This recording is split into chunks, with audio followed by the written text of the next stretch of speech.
పితృదోషం నుండి బయటపడేందుకు కాకులకు మాత్రమే ఆహారం ఇస్తారు. ఎందుకో తెలుసా? హిందూ మతంలో పితృపక్షం చాలా ముఖ్యమైనదిగా పరిగణించబడుతుంది. మరణించిన మన పూర్వీకులను స్మరించుకోవడానికి, వారికి నివాళులను అర్పించడానికి ఈ పండుగ ఒక ప్రత్యేక సందర్భం.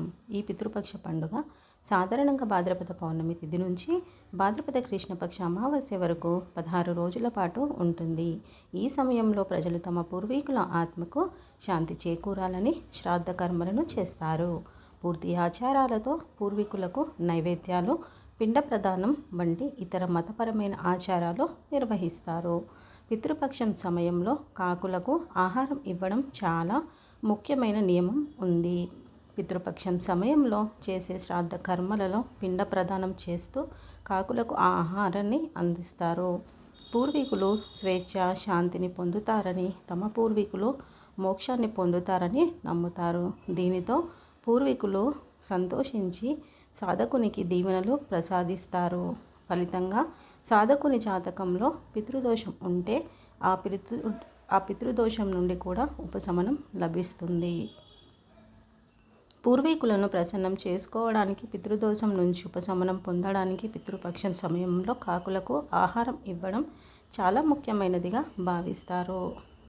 అయితే పితృపక్షంలో కాకులకు మాత్రమే ఆహారం ఎందుకు ఇస్తారో మనము ఈ వీడియోలో తెలుసుకుందాము. ఫ్రెండ్స్, వీడియోని చివరి వరకు చూసి లైక్, షేర్ అండ్ సబ్స్క్రైబ్ చేసుకోండి.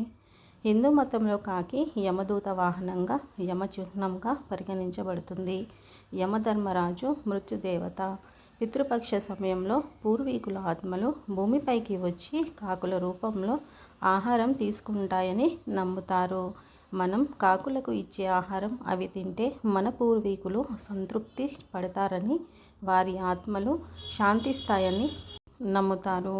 పూర్వీకుల దూత. కొన్ని నమ్మకాల ప్రకారం కాకులకు పూర్వీకుల దూతలుగా కూడా పరిగణిస్తారు. కనుక పితృపక్ష సమయంలో కాకులకు ఆహారాన్ని అందిస్తే పూర్వీకుల ఆశీస్సులు లభిస్తాయి. కాకులు రాముడికి సంబంధించినవిగా కూడా నమ్ముతారు. కాకి కూడా రాముడికి సంబంధించినదిగా పరిగణించబడుతుంది. ఇది ఒక పురాణ కథలో ప్రస్తావించబడింది. కథ ప్రకారం ఒకసారి ఒక కాకి సీతాదేవి పాదాలను కొరికింది. దీంతో సీతాదేవి కాలికి గాయమైంది. సీత బాధను చూసి రాముడు కోపించి బాణం వేసి కాకిని గాయపరిచాడు.